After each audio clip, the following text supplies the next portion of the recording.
Hello, everybody, and happy middle of the week. I am Heidi Esther, joyful purpose mentor, speaker, and author, here to help you overcome all of your blocks to joy, like guilt and regret and so busyness, so that you can step more powerfully into the joyful purpose that you were created for.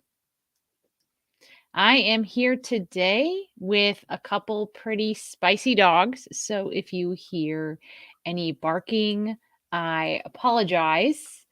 I did try to give them some treats and I walked them earlier, but it's very hot here in the Midwest. And apparently that was too long ago and they are spicy. So hopefully they will be quiet. And if there's barking, there aren't any squirrels and there's almost nothing I can do about it. I have some extra treats that hopefully I can tame them with.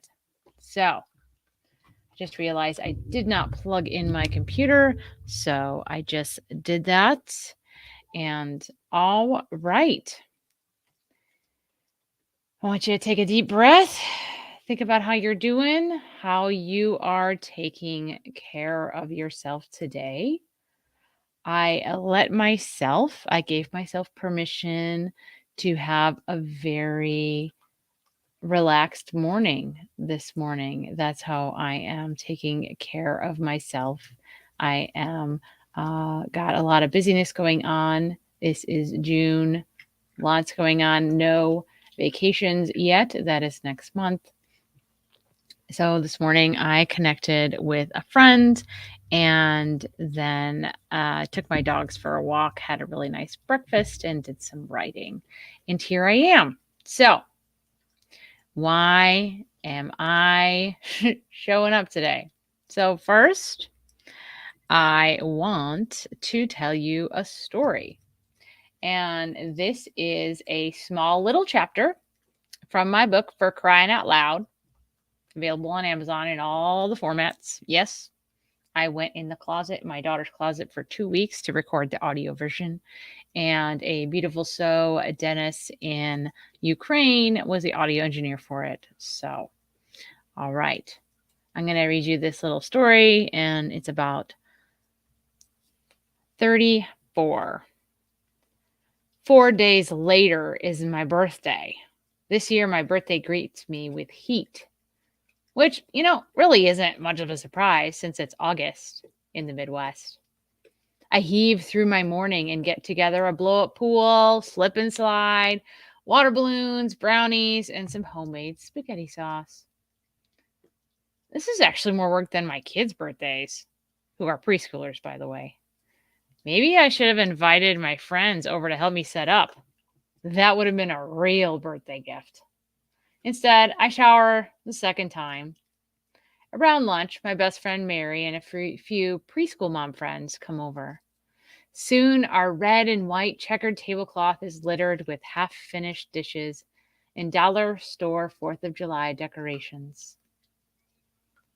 After the kids go outside to play in the water, I refill the cups with Riesling, my wine of choice for the summer, at least back then.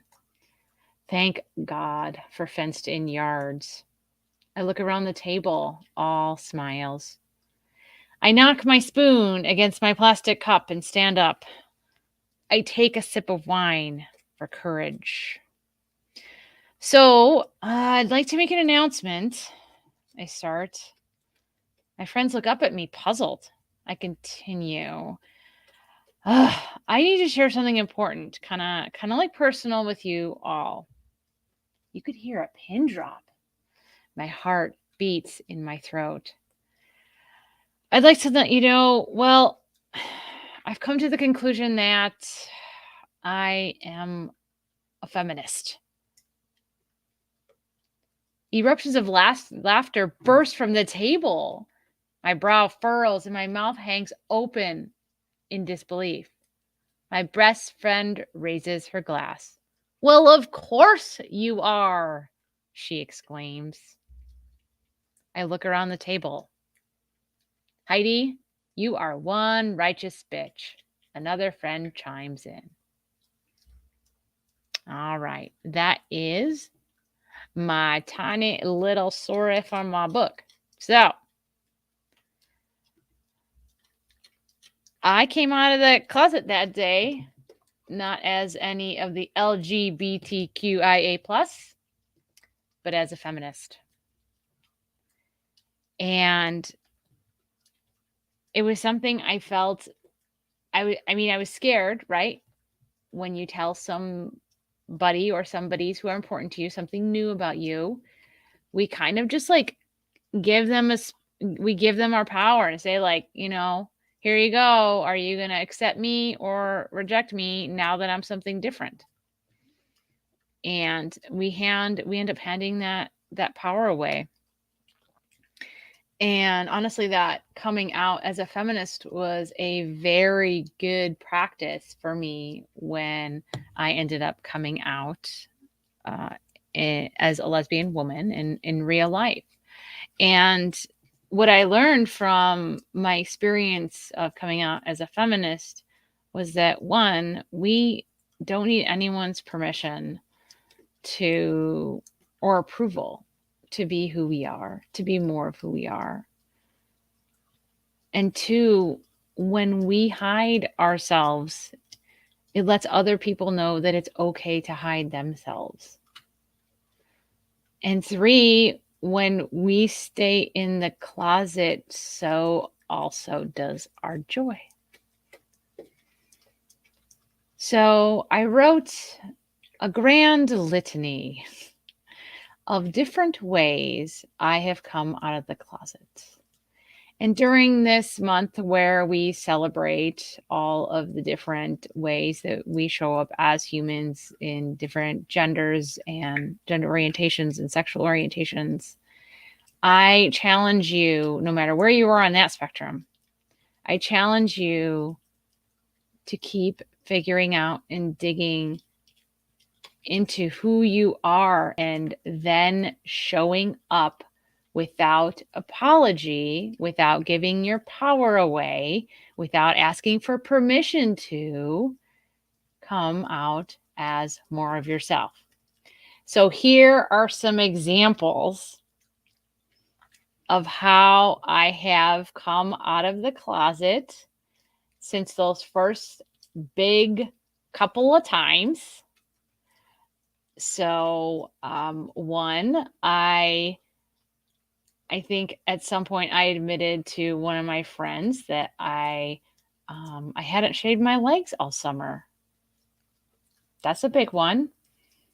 I think I also told some friends that I have a lot of chin hair. Like, I have German heritage and I use a lot of I use like a razor on my face, and that's just how it is. Especially right now, I got super short hair, and so like my sideburns show, and so I'm like getting at it with the razor. But even if I wasn't using the razor, I come out as someone who just has a lot of facial hair, and that's just how it is. I came out, and this was a hard one for me, as a highly sensitive person. If you don't know what that is, if you are someone who really absorbs a lot of the energy in the room and find yourself riding high and riding low and riding scared when you're around other people, you need a lot of sleep in general to recuperate from just a regular day. If you don't like scary movies or things with lots of gore, and you can't separate how that fake blood scene actually impacts you, like you are looking at a real life murder, so you might be highly sensitive too. And right, all of these could have stigmas, right? People say, oh, you're weak because you're highly sensitive, but sensitivity is also superpower. So is everything else. Once you accept unapologetically and show up as yourself. I just had a beautiful conversation with Vicki Dobbs. She is an author and a spiritual entrepreneur, and she creates drums and listens to the beats of ancient rhythms through sacred places in the Southwest, and she has found them also in her heart. But before that time, she was a realtor. And she said, you know what?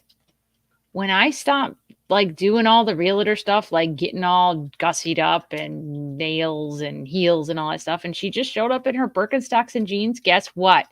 Her sales went through the roof. You know why? Because she came out as someone who was a realtor and who liked jeans. It's totally possible. I mean, I look for dress pants that feel like yoga pants. I totally understand that. I wish I could live my life in yoga pants, actually. But yeah, I also have